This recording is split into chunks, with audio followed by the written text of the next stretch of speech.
Oh, well, the NFL replaced the end racism messaging in the end zones on the field at the Super Bowl with Choose Love. Only Jalen Hurts did. Kendrick chose war. Trump chose the low road. Kanye needs to choose between UCLA and Bellevue for what's going on inside of him. The highs, the lows, the really low blows on Hot Mics today. It's Hot Mics with Billy Bush, presented by our friends at LA Golf. And here we go.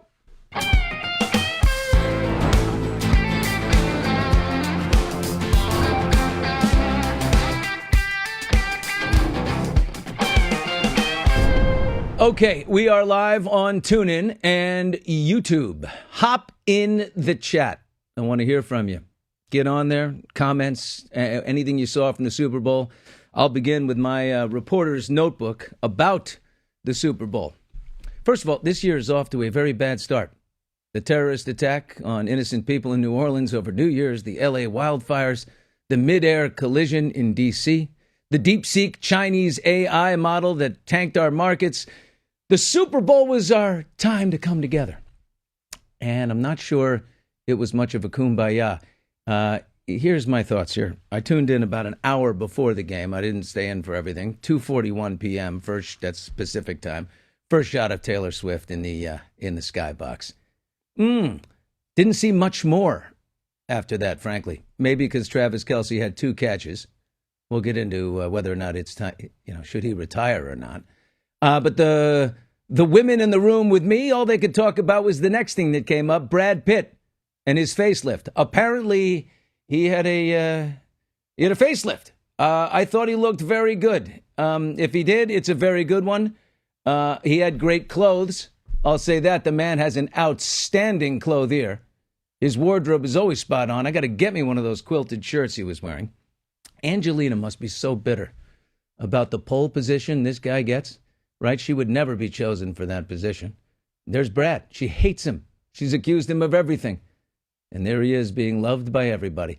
How about the Lady Gaga performance on Bourbon Street before that kicked off the show? Maybe the highlight of the whole night. I mean, as far as performances go, I think not everybody would agree with that, but she was amazing. She always sings live, too. There's no track for her. She was on fire.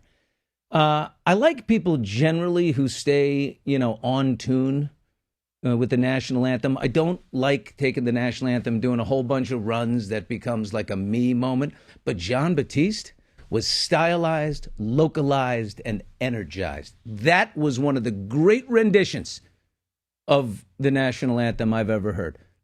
The Belichick, Bill Belichick's girlfriend, or is it fiance now? Everywhere. All weekend long, NFL honors, every red carpet. She's dragging the old man everywhere. Look at the cutouts on her.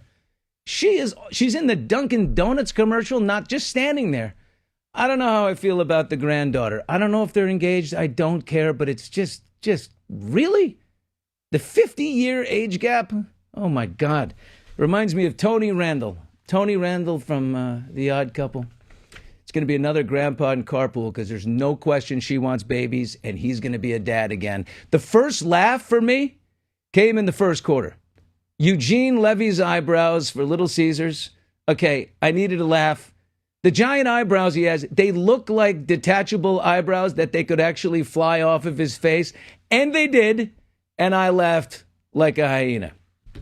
Then the announcers get in there. Oh, I love that. When the game begins, the official change from the tush push, which nobody likes, to the brotherly shove when you're going for the first down and you push, the offensive line forwards. The brotherly shove, much better. My view on this is that women like the word tush. They think it's cute. Men do not like the word tush. Then you had the Pringles commercial and flying mustaches all over the place. Okay. Then the boob commercial. Okay, the boob commercial was very strong. Everybody, I guess, likes boobs. We got beer commercials, and now we've got boob commercials. You're wondering, what is this? Then you find out it's for breast cancer awareness. You got me. Beautiful. You sucked me in. Send me the link. I'm going to donate. Then, let's skip ahead to halftime, because the game was a complete blowout at this point. I was waiting for Kendrick Lamar. He came out. The performance was volcanic, culturally, musically. The diss track against Drake, a very big deal. People were going crazy over this. Look, it's going to require a response from Drake, right? If he can't get it done in the lawsuit, or he admits defeat. Kendrick said game over at the end. Is it game over? He looks into the camera. He says, hey, Drake. And he goes ahead and does it. Jamie Foxx and his family. Jamie posted this. He loved it. They all loved it.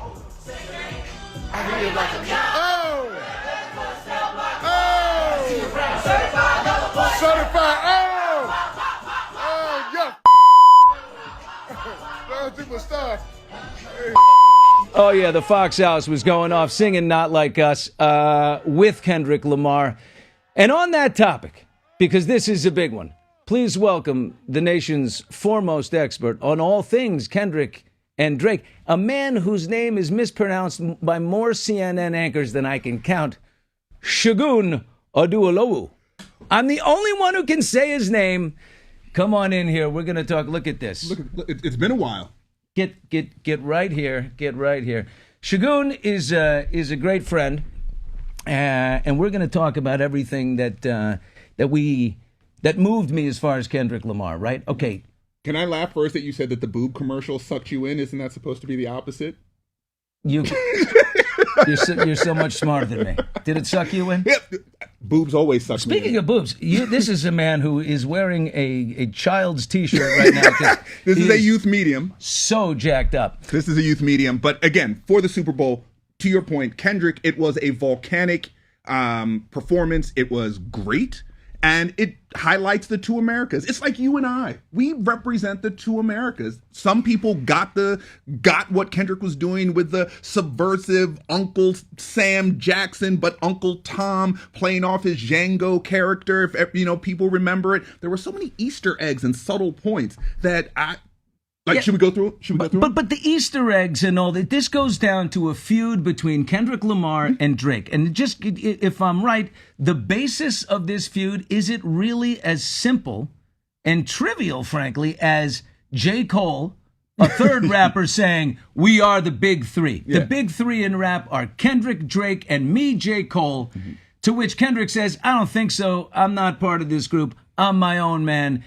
To which J. Cole says, okay, this is going to be an ABC feud. A would be Kendrick, B would be Drake, and I'm going to see my way right out of it. He disappears, and then it becomes a tete-a-tete, tit-for-tat, Drake and Kendrick dropping diss tracks back and forth on each other until Kendrick drops the big one, Not Like Us, which goes viral. It's over 1 billion views on Spotify. Sweeps the Grammys. It's the knockout punch. He wins that whole thing. But is that what it's about, really? That's it? Wait, first of all, why am I even I'm here? not with you in the big three. Well, no, but why am I even here? You just gave all the information. This is why black people love you, Billy, because you get hip hop. You already knew this. You don't need me as your tour guide through hip hop, but I will do it. Even though you just explained it all for the audience. But there needs to be more in a feud than don't include me in the big three of rap. I'm my own man. They have beef. They have beef that goes back years. Okay, there you go. And hip hop, for anyone who does not know, hip hop has always been rooted in the battle, right? Like, I'm better than you, you're better than me. Let's rap and see who's better. They've always had a competition, but Kendrick views himself, rightly so, as a Picasso. I make art. I'm not in this Andy Warhol pop, whatever Drake is doing, certified lover boy. I am from Compton. This is my culture. This is how I grew up. This is my music. You are a Canadian interloper. Who was on Nickelodeon back in the day. Doing Don't Degrassi. hate on that. Hey, Degrassi. Selena Gomez. They're all Disney kids. Give them a break. But Kendrick is not. And so they've always had beef. I don't necessarily respect what you do, Drake, with your style of music. That's not hip hop to me. When J. Cole and Drake got together and did their song First Person Shooter and said, there's a big three, Kendrick comes back and says, there is no big three. There's just big me. I'm the one winning Pulitzers. I'm the one who's critically acclaimed. I'm the one who's winning Grammys. You can keep all of your fame. I don't want that. And then they get into a beef. Drake threw a little bait out. So Drake fires first after he says, I'm out. Because Kendrick doesn't say, I'm out, and fire the first shot. He just says, I'm out. J. Cole backed out of it and was like, okay, you guys really don't like each other. Let me back out of this. Let these two elephants bash each other's heads and let's see what happens. and we got great music out of it. Drake battles, and he's always battled rappers. He just barked up a tree that fell on him, and that tree was Kendrick Lamar, right? Kendrick is, I'm a better rapper than you, and I'm going to show you. And in songs, I want all your audience to go listen to Euphoria, where Kendrick says, do not take it there. If you take it there, I'm going to take it further. Let's just keep this about music. Don't talk about my family. Let's just... So Drake was the first to get personal. Drake was the first to get personal. And the minute he did that, again, in the song Euphoria, Kendrick says, don't tell lies about me. What's the worst thing he said about Kendrick and his Oh my family? gosh, he called Kendrick a domestic violence abuser. He said that Kendrick's child is not really Kendrick's biological child, that it's really his best friend's son. Drake started this. And as soon as he did, Kendrick was like, okay, look, man, keep making me dance and wave my hands with your poppy music. I'm not going to get at you. We'll keep it music. But the moment that Drake went there, Kendrick was like, okay, cool. Welcome into Not Like Us. You are an interloper to our culture. You are from Canada. You are a colonizer, right? And and the whole third verse of Not Like Us is how Drake, just like colonizers used to come to Atlanta and use black people for culture, is not like this, not like what we're doing here, not like that. No, not like that. This is blending. This is blending. This is the swirl that America needs, right? This is what that needs. Don't get into that. I'll tell you what. Nene Leakes once told me from the Real Housewives of Atlanta that I needed a swirl, and I said, "Well, what's that?" She said, "Oh, come on. You need a good black woman. Yeah, you do. You need a good black woman. Yeah, yeah. How you know I haven't had one? How do I know? Show me some I've respect. known you for almost 20 years. Show me some respect, please. You need to know. Anyway, we've gone completely far afield. But really, what Not Like Us is about, it's a diss record that has grown to the level of a Grammy award-winning diss record. And in hip hop, you saw Biggie versus Tupac. We've seen Jay-Z versus Nas, but we've never seen on a stage as big as the Super Bowl the expert trolling of Kendrick wearing an A minor diamond pendant right up there in front. Emphasis on the minor part. This is where Kendrick says, you can say stuff about my family, but you're a pedophile. Yes, he calls him a pedophile. Is there evidence of Drake hooking up with women that are under the age of 18 or wherever in a state where consent is lower? I will say that because Drake likes to sue, I can neither confirm nor deny that Drake has been with underage girls. I do not want to step into that. Like Kendrick said on the Super Bowl, he likes to sue, right? He's suing Universal Music Group. He's suing anybody and everybody around this song. Well, Universal Music Group, first of all, is in the middle of both. They represent both artists, Kendrick and Drake.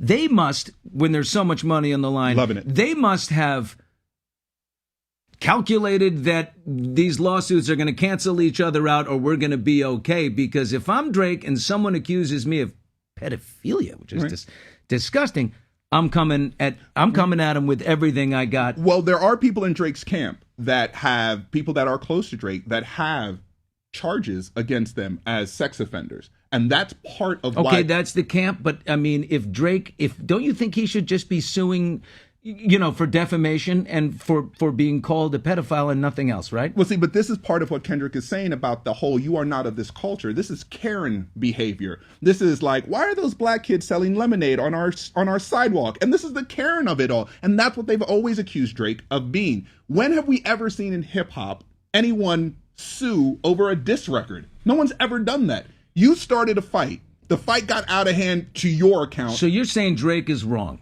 Drake is wrong for overreacting and trying to get all litigious on that. Dead wrong. You don't see, Dead wrong by the rules of hip hop. Dead wrong by the way of... I look at of... Diddy and 50 Cent. 50 Cent trolls Diddy all like the time. You wouldn't believe. Diddy's got a lot more problems now, but before he had these problems... Yeah. He just ignored 50. Jay-Z and Nas went back and forth in a beef where Jay-Z said, I slept with your baby's mom.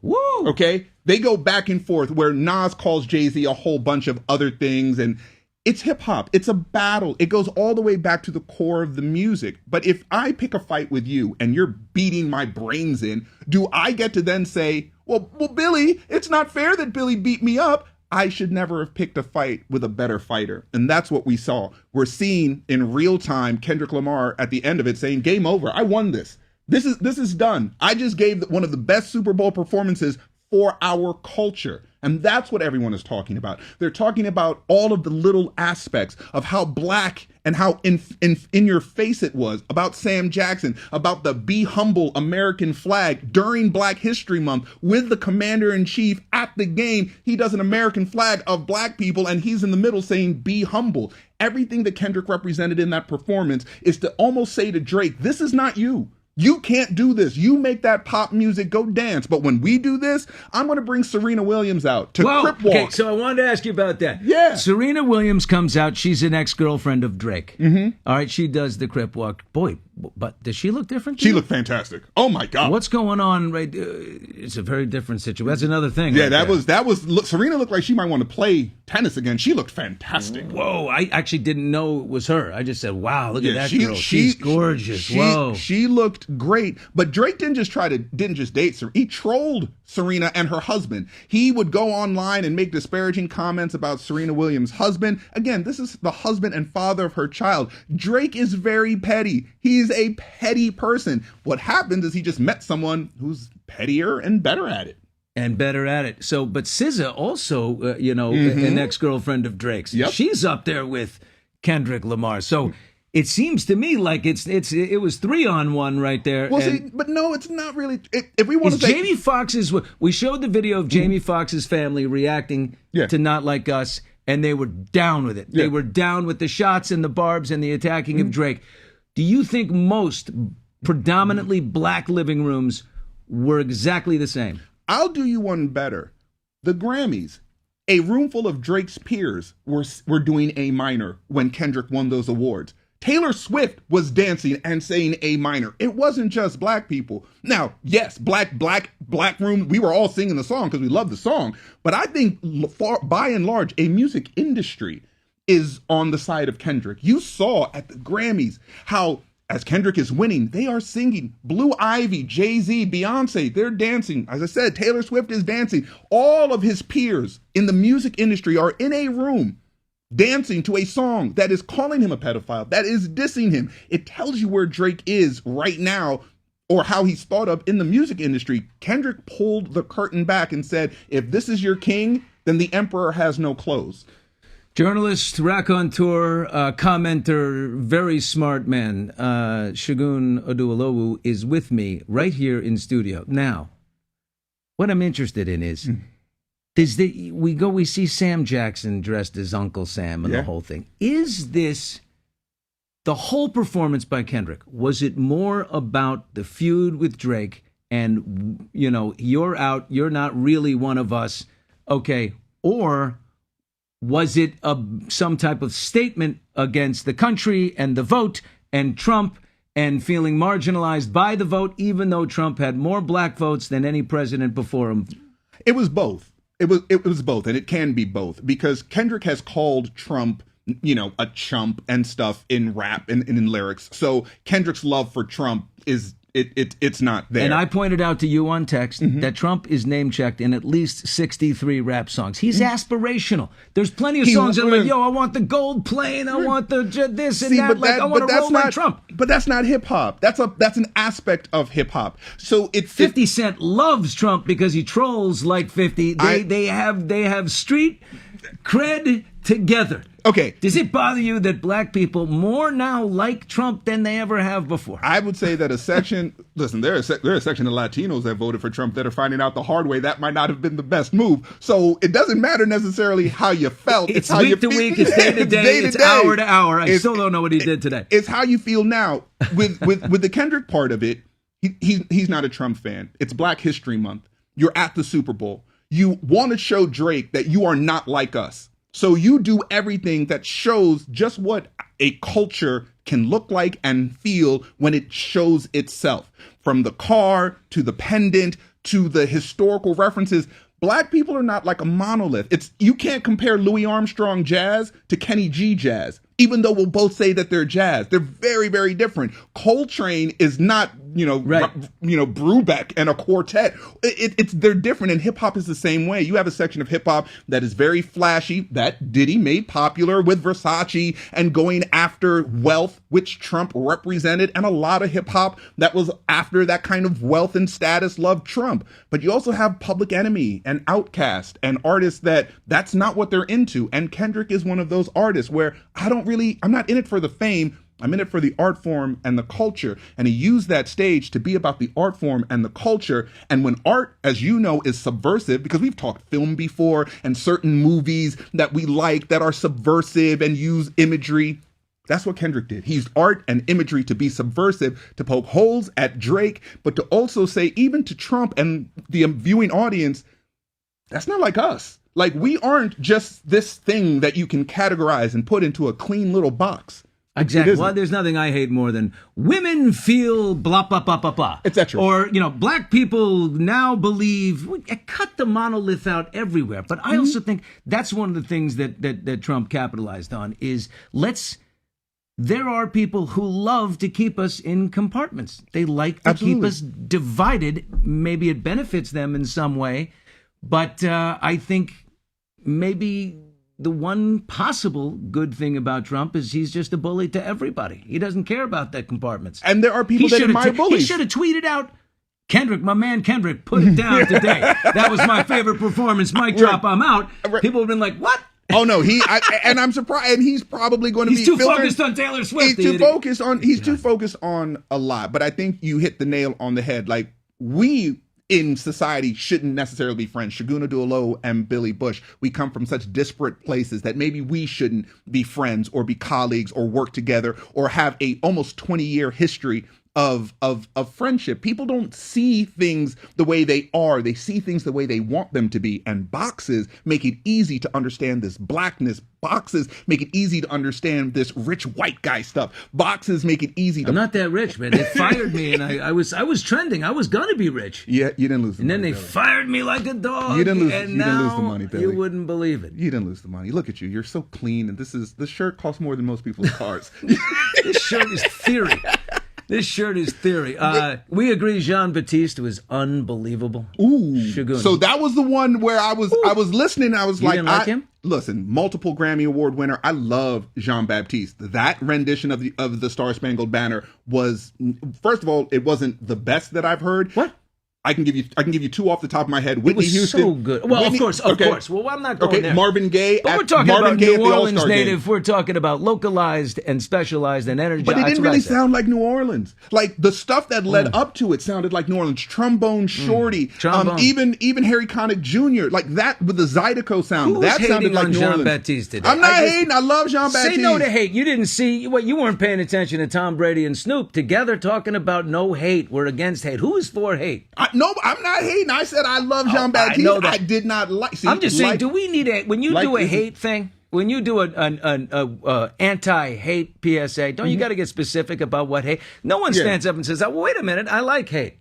No one does it. You got to get. We've had different waves of hate. What hate are you two talking about? They don't hate money. Those guys. No, not especially not Snoop after he performed at the crypto concert. That's yeah. Oh, you want to go? Should we go in there? No. He said whichever one of you. He called out. He said whichever one of you from our community who shows up for Trump first, to hell with you. And who was the first? Snoop himself. Right. Listen, Snoop has taken to a lot of people. Snoop has taken a lot of his cachet that he has earned, and he is a pillar in rap. But he has sold a lot of that for a check. When he is at the Olympics as looking like a lawn jockey, when he is selling everything and anything that he can get his hands on. And again, I grew up on Snoop Dogg's music. But what he's doing now feels against the culture. Look, it all started with Martha. Once you get with Martha, I mean, that's listen, it. I don't even mind the Martha stuff because that was kind of cool and counterculture and subversive. But listen, we call a sellout when you see somebody selling out. Make your money, man. Just don't build a platform where you're going to call other people sellouts if they perform. And the first time you get a check, you're right there at the thing going, gin and juice. Nah, you sip too much of that gin and juice. We got to talk about our guy, Shagun Odulo, who is with me right now, longtime friend, and one of the brightest, smartest guys I know, as you can hear. let's talk about Kanye for a second, and not long, because honestly, please not. He strikes again. He's been quiet since the bizarro sort of anti-Semitic outburst of 2022, but back with a vengeance. Since Friday, normalized Hitler, called himself a Nazi. David Schwimmer from Friends publicly lobbied Elon to shut down Kanye's account for fear it would instigate real violence against Jews, which I think is not a stretch. Then Kanye posted porn. I guess that's where Elon drew the line. X labeled his account NSFW, but then Kanye deactivated the whole thing before thanking Elon for the freedom to rant. I got to say, if a Jewish guy went on a rant like that about black people, he would not be around right now. I mean, that, if saying, you know. I don't know. I don't know if we can make that statement. What I will say about Kanye, what makes it the most offensive, the language that he's using, the anti-Semitism is disgusting and it's vile. But he's sick. But regardless of sick, he's also black. And when you say black, when you tell black people that slavery was a choice, or you tell the world that slavery was a choice, then whatever music you put out, I'm done. He's not like us. Like, I'm done with Kanye. Yeah, but that's the key, Billy. Why, even David Schwimmer, why are we looking for a rapper who hasn't been relevant really with good music for quite some time as to be the voice of reason? He's never been reasonable. He had his wife naked on the red carpet at the Grammys trying to gain attention, and the rants and stuff that he's doing on Twitter, it's ugly, it's wrong, but it doesn't represent black people. It represents Kanye, and Kanye is an individual figure. Just like I wouldn't hold the horrors and ills that white people might do against black people and say, well, Billy Bush, you're white, so you must co-sign everything that some stupid celebrity or whatever might do. They paint black people with that brush, and they try to box us in again and say, well, he's black, he does hip-hop music, allegedly. I don't really call what he does hip-hop anymore. He does this type of music, so the community must vouch for him, or the community must understand him. And we've distanced ourselves. I think the world should distance itself from Kanye. His own family has distanced himself from Kanye. How his commercial made it on Fox, and it didn't make it on nationally, but certainly in Los Angeles, and it might have been a few other markets where he bought a commercial for whatever the price was, huge, and it was just him sitting in a dentist chair, on Instagram. There it is. It's up on our screen. But, at this point, he's now selling swastika T-shirts on his website. So, in October of 2022, when he first went on his anti-Semitic rant, I reached out. I was like, wow, this is like major news. I reached out to him. I got his text. He's texting with me. I go down to interview him. He says, come on down. I bring a whole crew. I go down. There I am sitting with Kanye in his factory where he, does all of his clothing. And, it occurs to me in the middle of this interview, he's not well. First of all, he smells terrible, like he hasn't showered in a while, like he might have a mental illness kind of thing that's keeping him from, just the regular hygiene and stuff. And I started thinking, this guy is not well. He's off meds. He didn't seem right to me. I took it back. I sort of censored myself. The company was like, I don't know if we should do this. It's Warner Brothers. And I said, I frankly don't feel good about putting something out from a sick person. See, but that's integrity that you have that I wish more people in our industry did. You interviewed him, you saw something that wasn't right, and you said, This is exploitive. I can't put this out there. Yeah. This is a father of children. This is why are we allowing this person to spiral in real time and watching it and then scrutinizing everything he says? If we care, if Kanye means something to anyone, then get him help. But what I would really love is for people to stop listening to the madness and trying to find reason. So he says this thing, it's like, is he anti-Semitic? Is he sick? Is he whatever? If you stop listening to him, and maybe to what you did, I'm not going to air this nonsense anymore, and I'm just going to try and help the dude. Let's try and help him. And if he doesn't seek help, then let's just back away slowly from this car crash. But we should stop taking pictures of it and trying to figure out, wait, did they cross the intersection too fast? Like, what happened? This dude is saying and doing stuff that does not make sense. You cannot stand and just start swinging wildly and saying, black people, you guys are fake if you don't support Diddy, and I'm anti-Semitic, and it's just nonsense. And he does not represent black people. He does not represent hip hop. He represents himself. And right now, what we're looking at doesn't make sense. So let's stop looking at it. Boom. Shagun, thank you, my friend. Always a As pleasure. always, look at the size of these guns. If you could just see this man in here, the biceps are massive, the chest is massive. This is how I keep America off my back, by pressing and by pressing America off my back. I'm not done talking about Trump and Taylor Swift and his fight with her. And we've got, by the way, the latest on the Baldoni and Blake Lively war. I am so glued to this thing, I can't believe it. We'll take a quick 60-second break on TuneIn, and we will be right back on Hot Mics. Hot Mics. Hot Mics with Billy Bush, brought to you by LA Golf. Upgrade your game. Take your golf experience to the next level at lagolf.com.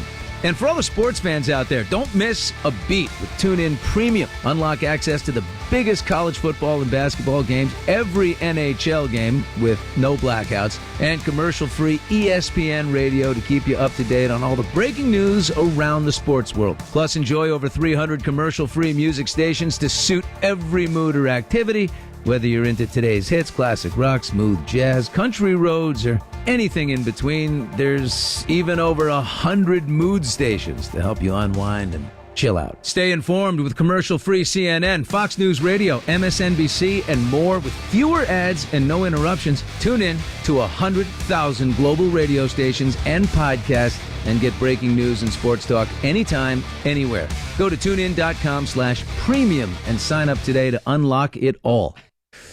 All right, back on Hot Mics here with Billy Bush. That's me. Looking in the chat here. Super Bowl is for everyone. Wrong platform, wrong message, wrong everything.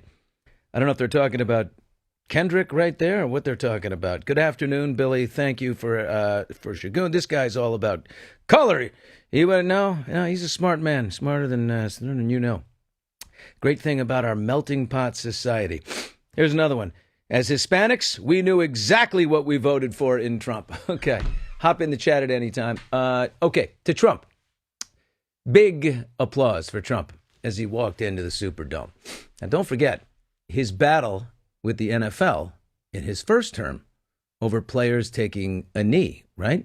He was outspoken. He said, fire them all if they take a knee. Now the base loves him. People are cheering for Trump. And Taylor Swift, they booed. To which Trump posts, the only one that had a tougher night than the Kansas City Chiefs was Taylor Swift. Trump goes on to say that she was booed out of the stadium, which of course is not true, and that MAGA is very unforgiving, which, well, I guess you would know. But the biggest troll, and there are a lot after a big event, is Trump. He's unbelievable. He's a very effective one, too. But yeah, Taylor was booed. Why? Well, let's remember, the Eagles fans, I saw more green jerseys than I did red. Philadelphia is a bigger city. More people, probably traveled. There's Chiefs fatigue. Eagles are going to go after her, no question. They're a rough bunch. So that's the primary reason for the booing of Taylor Swift. But, is some of it her support for Kamala Harris? She came out in support of Kamala. Trump is right there. He wants to get back at her. And then there's the Blake Lively, Justin Baldoni situation, which, by the way, is not looking great for Taylor right now. So I spent the weekend reading a lot of the website, the lawsuitinfo.com that Justin Baldoni and his pitbull lawyer, Brian Friedman, put up, which is a documentation of all the email and text exchanges between Blake and Justin Baldoni and Ryan Reynolds and everybody involved. And in there, it's pretty clear that Taylor joined Blake and Ryan in pressuring Justin to accept Blake's version of the rooftop scene from the movie It Ends With Us. By the way, I finally watched the movie over the weekend. Yeah, I remember the rooftop scene. So Blake also later admits that Ryan wrote it, likely during the writer's strike. We're not going to go after him on that because I'm thinking a lot of writers probably went home at the end of the day on their own time and did what they do, writing. But, also for Blake Lively's version of the film, which she pressured Sony Pictures into letting her, again, this is an actress editing her own version of the movie, not a director, not a producer.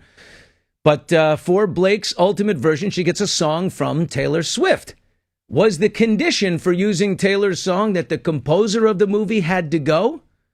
Because Taylor's had fallout with this particular composer on the film in the past. The very last week of filming, they replace the composer of It Ends With Us with the composer from Deadpool. But look, Taylor has distanced herself, but Blake Lively and Ryan Reynolds are going down, man. They're going down, and they're going down big.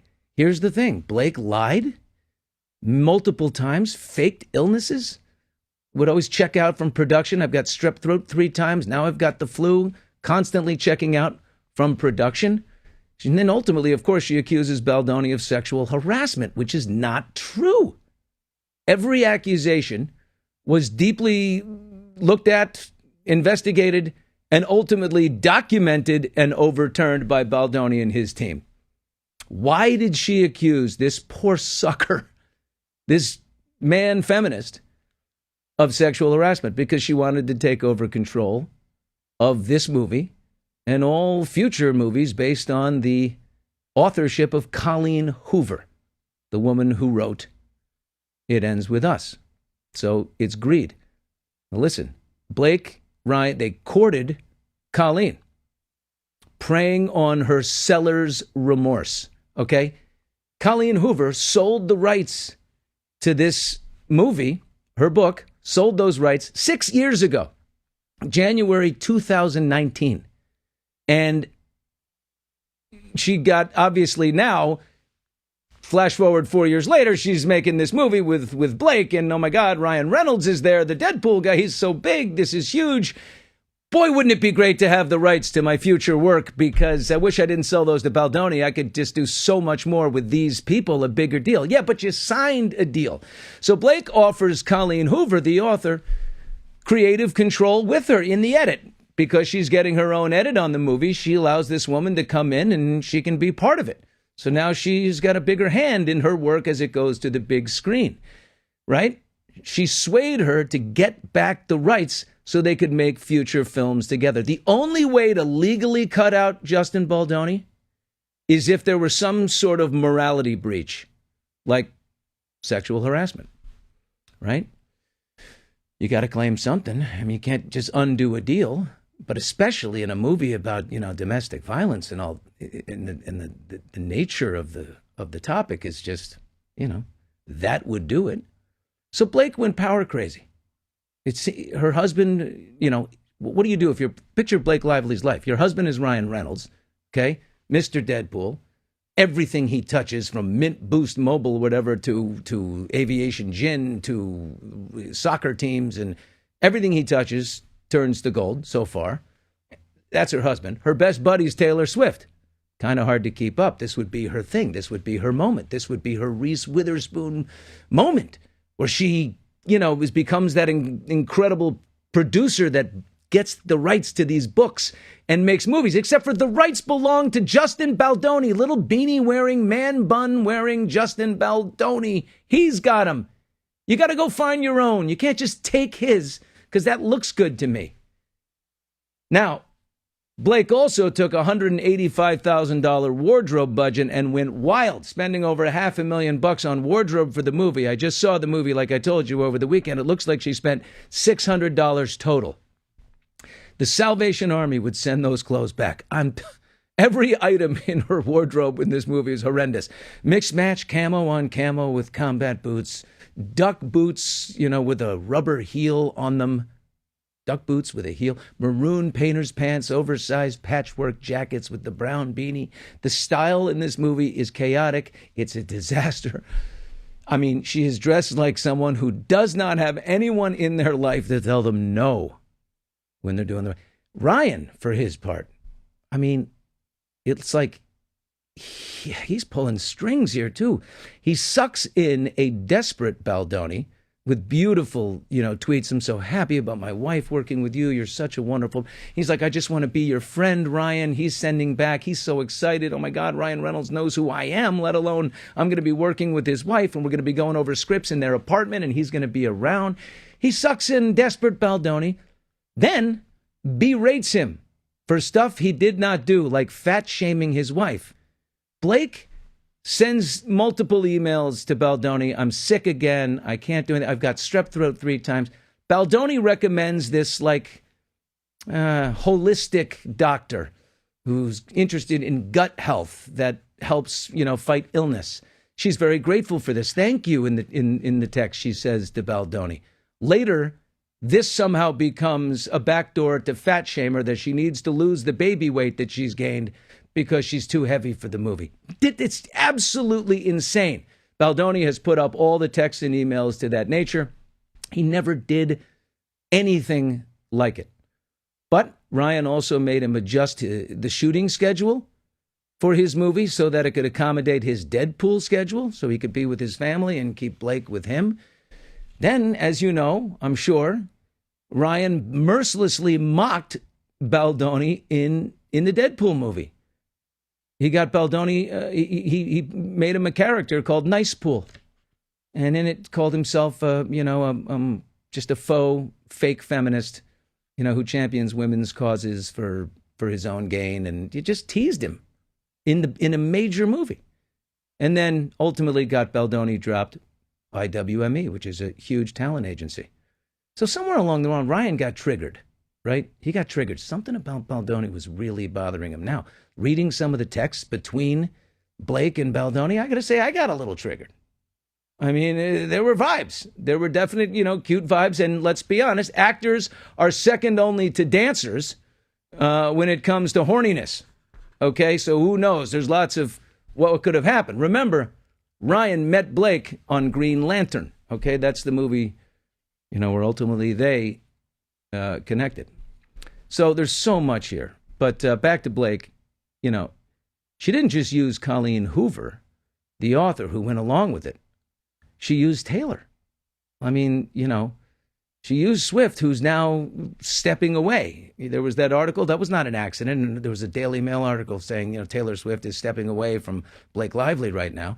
Blake called Taylor one of her dragons, which is in an email to Baldoni. She said, she's one of my dragons, and the other dragon is Ryan, and they really advise me in everything I do, and she's so good at these things, and she's looked at the script. I'm so lucky to have her. They advised me on these changes, so really you should accept these changes, right? Leveraged.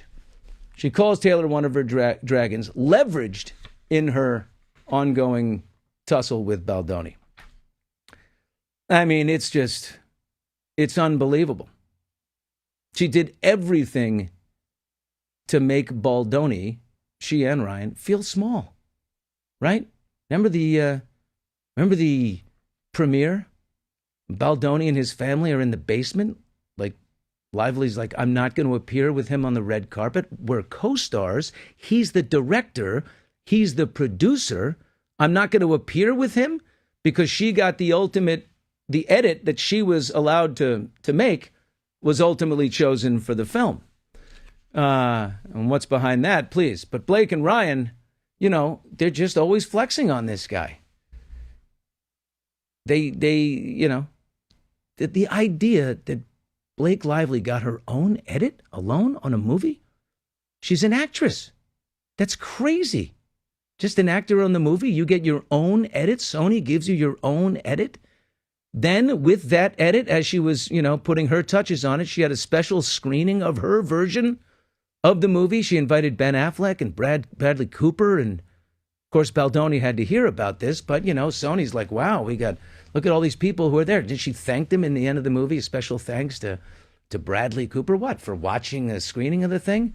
Poor Bradley Cooper's sucked into this. No one wants their name attached to this. Not Taylor Swift, not Bradley Cooper, not Ben, not anyone. Because it's starting to really come clear that they used them all to take something from little Baldoni, right?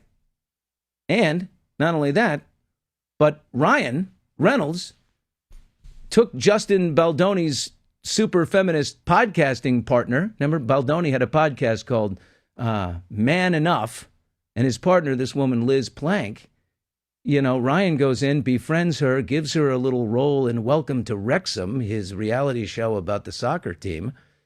And then right after Blake Lively drops that lawsuit in the New York Times, or the New York Times runs their smear campaign, their article claiming that Justin Baldoni smeared Blake and it was a takedown. This woman, his podcasting partner, drops him like a hot rock 2 days later. I mean, that woman owes an apology to Justin Baldoni. Everyone owes an apology to Justin Baldoni right now. Some feminist, right?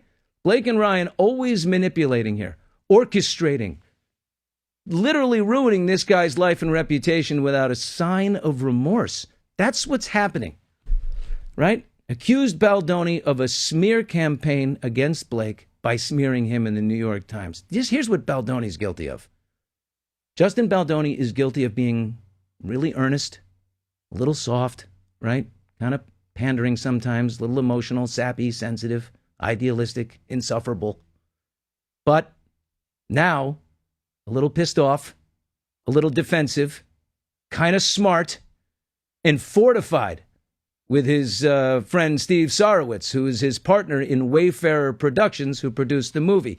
They met through their mutual adherence to the Baha'i faith, which is a religion that basically just says all religions under one tent, okay? It's about equality with men and women. It's about one God. It's about, it's basically pools all the main religions under one tent. But this Sarowitz guy, oh my God, you know what he reminds me of?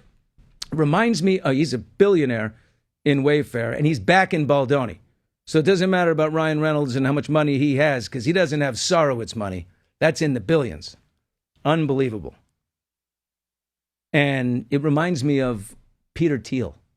Peter Thiel, remember that fight with Gawker when Hulk Hogan is taking on the online publication Gawker, and they get into a huge war, and Gawker can't believe it. Oh my God, they had this sex tape, pretty ugly one, right, of Hulk Hogan with someone else's wife, but the guy was in on it, the whole thing. They run this terrible smear of the Hulk, who, the whole thing's gross, but Gawker can't figure out where in the world is Hulk Hogan getting all this money to keep this lawsuit going. We should have buried him. He's like a washed-up wrestler. Where does he get the money? He got the money from Peter Thiel.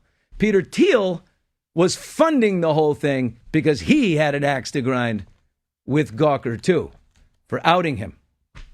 And he was like, okay. He tucked that one away for a little while and came back and went to town on them. So this is what's going on here. But the Baldoni thing, the more you read about it, the more you learn. And now we've got all these things like metadata. You can find out timelines and all this stuff. There's lots of people talking about it. But the more I ingest of this, I realize this is a bad story for Blake and Ryan. And it reminds me also of, like, what do you do? The trial is set for 1 year from March 2026. Is it really going to go on until that point? Or are there moves behind the scenes right now to try and find an exit ramp that saves some sort of face and pays out Baldoni in a big way? I don't know. Because one thing Baldoni needs is to know that he was right, that he was screwed, and that he can work again, that people will work with him. That's the biggest thing for Baldoni, is that he did nothing wrong, and he gets to, he's, by all intents, a pretty good darn producer. He was certainly lovely to Blake in every turn. With every complaint she had, he was more than accommodating. So that's the thing. It reminds me of Lance Armstrong. Lance dug himself in so deep on his lie about doping that he just kept burning everyone around him because he would not admit it. He was too stubborn to admit it. And then he finally did. In the end, it was too late. Is that what's going to happen here? I don't know. I imagine there are conversations right now to find a settlement. Let's talk about our man Tiger Woods in just a second. Tiger just pulled out of this weekend's big PGA event. He pulled out. It had nothing to do with injuries. We'll explain. Plus, did Kendrick Lamar start a new fashion trend? I'm looking for the new look myself. Hot mics, hot takes are coming up here. Hot mics with Billy Bush, presented by LA Golf, and we're back in 60 seconds.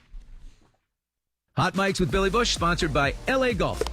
Take your swing to the next level with LA Golf's cutting-edge technology. Visit LAGolf.com and upgrade your game. And for all you sports fanatics, go big with TuneIn Premium and unlock the biggest college football and basketball games, every NHL game with no blackouts, and commercial-free ESPN radio. Stay in the game all year long with TuneIn Premium. Plus, premium users can enjoy over 300 commercial-free music stations, from today's hits to smooth jazz, classic rock, country roads, and everything in between. Hear all your favorite stations and more, all in one place, and keep music flowing. If you want to stay up to date with the latest news, TuneIn has got you covered. Listen to your favorite news stations like CNN, Fox News Radio, MSNBC, and more, all with fewer ads so you can get back to what's important. Premium listeners can listen to over 100,000 global stations and podcasts on TuneIn, so you can stay connected with breaking news, sports talk, and top music anytime, anywhere. Unlock all of it by visiting tunein.com/premium and sign up today. All right, welcome back to Hot Mics with Billy Bush, presented by LA Golf, live on TuneIn, across the world, and of course on YouTube. And we're going to get into today's Hot Mics hot takes, but not quite yet. I just want to get into the chat here for a second. A lot of people are saying, wipe your right lip. Was there something on my right lip that was going crazy? Was it one of those Tucker Carlson, like, oh, I hate that dried thing. My apologies to everyone. Look at my beautiful, the creases are now clean again. Thank you for that. My God, it's so crazy. Here's Colleen says, Colleen Butts, not Colleen Hoover, the author of It Ends With Us, says it's so crazy. Blake got away with stealing a movie and then dropped her complaint. Well, her complaint wasn't a lawsuit. She filed this complaint. It's what began the whole thing. Filing a complaint December 20th in California, they thought would be enough, but it's nothing. Yeah, that didn't scare off Baldoni. That fired him up. Abuse of perceived power by Blake and Ryan. Bad look for Blake, says Marilag. Yeah, it definitely is. It's a riveting case, though. I'm following Baldoni blithely like crazy. I think next week we're gonna get our good man Brian Friedman, lawyer behind Baldoni. Rob Silverstein here, executive producer in the house, with some hot takes on Hot Mics. Now, Bill, you know I'm a man who likes style, and I noticed something on Kendrick. Those jeans, flare, bell bottoms. Do you think this has a chance of taking off? He's 5'5". I'm 5'6". I can't pull that off. You might be able to. You're a little wider than me. What do you think? Do they elongate a shorter man? Do bell bottoms, are they known to elongate? I don't think so. I think the thing about when you're a short person, and I think of Kim Kardashian always when I think of this, especially if you're a stocky one, you know, I'm very tall. I'm 5'10", okay? Maybe. I'm 5'10", believe me. But I like a heel. I like a little something on the heel. I don't like a flat sneaker. Kim Kardashian, when she wears flats, looks, right? It's not flattering. When heels, she's like, it dominates. So I would want to see, I don't know, what he has underneath there. Maybe he's got a big shoe, a platform shoe, Kendrick. I don't know. I just, people are talking about it. He looked good. And he's got nice quads. You know, the jeans fitted. They were a nice fit on him. They were. But I didn't realize he was that short. No, he's 5'5". 5'5". He's Kendrick Lamar. We're going to do this one quickly. Brady, we thought he was trending up before the game. What do you think now after the game in his broadcasting? Started slow this season, got better. I think there might have been a little more style and not enough sizzle yesterday. You know, Tom looked very, very thin. Is everybody on the Ozempic? I can't imagine Tom would be. I think he drinks alkaline water. He brushes his teeth with alkaline water. Right. Here's the thing about Tom. Tom took last year off. Right? He was supposed to start in the broadcast booth last year. He should have got a year under his belt. And then in his second year, he does the Super Bowl. Instead, he does his first year. His training wheels are on, and he does the Super Bowl. I thought he was fine. I don't think people make too big a deal out of Tom Brady. He was the GOAT on the field. He's okay in the booth. He'll get better. He does have a lot of knowledge, but I always have a problem with the biggest guy in the room, the best guy in the game, commenting on the play of others. It's kind of beneath him, so it's hard. But he had that. I'm wearing an outfit that he kind of wore in the pregame right now. I have this sweater with. He wore t-shirt. it better, if you're asking. I can tell you that for sure. He's 6'4" and very handsome. There's no question about it. And you're 4'6". Bill, Tiger Woods was supposed to tee up this weekend at the Genesis. He just pulled out. Everyone was anticipating this, his first tournament. He pulled out. His mother just passed away, and he said, I'm not ready. I did the best I could to prepare, knowing it's what my mom would have wanted, but I'm still processing her loss. I like that. Well, this is Tiger's tournament, the Genesis. So, I mean, for him not to be on the grounds at all, remember, this is the tournament where he had the terrible accident. And it was years ago where he did his ankle in, and everyone thought he was done then. Of course, they've thought that before. But remember how complicated Tiger Woods' life was with his father. The relationship with his father was, he needed his mother. I bet he does need tons of processing. Like when my father died, he and I were so close. And I was in the room with him when he passed away. And I remember I was like scrolling through Instagram or something, and Dad was over there, and he was, his eyes were closed. It was twilight. And then I felt his spirit leave the room. And after that, in the days after Dad's death, I didn't cry sadness because the relationship was that good. We had such a good, it was actually joy that I was smiled everywhere I went, that I got to have a life with a father and a parent who was that connected to me and that there and that great. And he was 90. So it was like a big victory. Tiger's mom, I think that's what it is for him. But because his father was such a complicated and not such a great man, it's that much more difficult for Tiger. She was the rock of the family. She was the rock of the family. No question. He bought her a beautiful place, by the way, down in Newport Beach by Pelican Hill.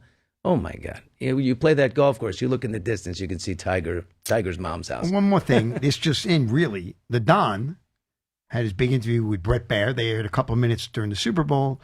Aired more of it today on Fox.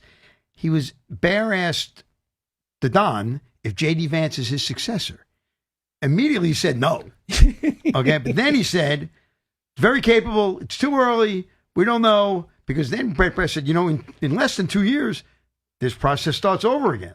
And are you going to support him? He says, well, it's early, but he was very complimentary to JD, but was probably not what JD's JD a young was man. at. He's 40 years old, arguably has way more experience than Donald Trump had coming into his first term in office. I think the Don isn't about to talk about successors anywhere, because I know in the back of the Donald's head is Amendment 22. Okay? And he wants a chance for everyone to overturn and let him die as the king of America. No question. He ain't leaving so soon yet. I don't think that could possibly ever happen. The votes are not there, and you can't executive order yourself into another round. So, Bill, I'm done. Now you're going to bring Vinny on in the next block of the show. So we have a wonderful tease of how you're teasing Vinny right now. Is it up there in the prompter there of how we're teasing Vinny? Oh, yeah. Did those chicken wings and Doritos set my beautiful assistant Vinny back as he goes on a mission to shed 50 pounds in 6 months and win $5,000 from me? Our weekly weigh-in is next. Big Eagles fan, Vinny. Don't tell me he didn't celebrate by burying his face into a giant plate of buffalo wings. We will find out what happened. Did he lose weight? Did he pick up a pound? Maybe a Philly cheesecake. Philly cheesesteaks everywhere. Hot Mics with Billy Bush presented by LA Golf, and we're back in 60 seconds. Hot Mics with Billy Bush brought to you by LA Golf. Upgrade your game. Take your golf experience to the next level at lagolf.com. And for all the sports fans out there, don't miss a beat with TuneIn Premium. Unlock access to the biggest college football and basketball games, every NHL game with no blackouts, and commercial-free ESPN radio to keep you up to date on all the breaking news around the sports world. Plus, enjoy over 300 commercial-free music stations to suit every mood or activity, whether you're into today's hits, classic rock, smooth jazz, country roads, or anything in between. There's even over 100 mood stations to help you unwind and chill out. Stay informed with commercial-free CNN, Fox News Radio, MSNBC, and more with fewer ads and no interruptions. Tune in to 100,000 global radio stations and podcasts and get breaking news and sports talk anytime, anywhere. Go to tunein.com/premium and sign up today to unlock it all. All right, back on Hot Mics with Billy Bush, presented by LA Golf. Take your swing to the next level with LA Golf's cutting-edge technology. You can just go to lagolf.com. You can, by the way, very shortly, they just test your swing speed and fit you to the perfect club. I'm going to say this. The best thing I got out of there, the driver, until the putter showed up. The Malibu XT putter from LA Golf. I'm a big, big golfer and not a great putter. I'm draining them from everywhere. This is the most unbelievable putter. I'm serious this stuff changes your game. Okay, I'm back in the saddle here with my assistant and one of my buddies, my booby, my little, he's Chubbs from Love Actually, and he's in his Eagles moo right now because he's a massive Eagles fan, and his dad, of course. I bet you guys were going crazy, Vin. It was nuts. You just can't believe it. I couldn't believe it. Who are you most happy for? Are you happy for Saquon, Jalen, for Nick Sirianni, for Howie Roseman, the general manager who made all these incredible moves? I would say it's a tie for Jalen and Saquon for sure. Yeah. By the way, Jalen Hurts gets my MVP, not just for his performance, and he was the game's MVP, but in the end, in every interview. And we had lots of feuds going on, Taylor and Trump for this, and then you had Kendrick and Drake and all this stuff. But Jalen, he's so stoic, the guy. Yeah. They said to him, he said, look, God is greater than any highs and lows in life. How good is that? Right? Life delivers amazing highs, and you can ride them like crazy and get all excited about it. And then it just inevitably delivers terrible lows, and you can sink into a hole there. But if you just trust and focus on one thing and let that be God or whatever it is for you, it all comes around. I love the steadiness of Jalen. That was amazing. All right, Vinny, we did our weigh-in. If he can lose 50 pounds in 6 months, because he's 5'7", okay, he's a little Kendrick right there, but 267 is where he was. After week 1, he dropped 9 pounds, down to 258. Let's get a little look here at the scale and see what has happened after all those chicken wings, all those potato skins. What does that say? 258. Okay. Yeah. You held now, even. Listen, think about it. After the pizza, like you said, I had a cheesesteak. I had a cheesesteak yesterday. You had to have a cheesesteak, pizza, no alcohol, stuck with what? I lied. I did have a shot of tequila. Okay, that's fine. But yeah. You got to give me some credit. I mean, week 1, you lost 9 pounds. Week 2, you held steady. Yeah. But that shows you the power of a cheat day. It's when crazy. You have a cheat really, day. Don't let the cheat day be a Super Bowl cheat day. But that's good. Especially that. Yeah. Look, I want to pay you. I want you to drop the 50, and but you know what? Honestly, you're 5'7", so the 50. That's a start. I mean, that's going to be a start. 217. You still got to keep going. Yeah, for sure. But at that point, I'm going to also award you a beautiful Ozempic needle, and then you can you can hit the fast track at that point. All right. Then we give you a little juice right there. Vinny, good job, man. Thank you. Who else kept the same weight with the Super Bowl behind? No one woke up the morning after the Super Bowl and weighed in the same. Only Vinny. Good for you. Discipline. All right. Hey, thanks for watching Hot Mics. We will be back on Wednesday. Another episode. We're going to be talking to Mark Halperin of Newsweek and now his own business, The Circus, on HBO. He is a political insider like nobody's business. We're going to talk all about what's going on in Washington with him, and also an amazing woman who was 4 feet away from Donald Trump when he got shot in Butler, Pennsylvania. She's interviewed him more than any other journalist. Her name is Selena Zito. She's an interesting person. Just recently interviewed him. Trump likes her, calls out her hairstyle all the time. She has access to him like you wouldn't believe. We'll get her take too. So it's going to be sort of a political special then. But again, thank you for watching. Thank you for listening on TuneIn. And we are back on Monday.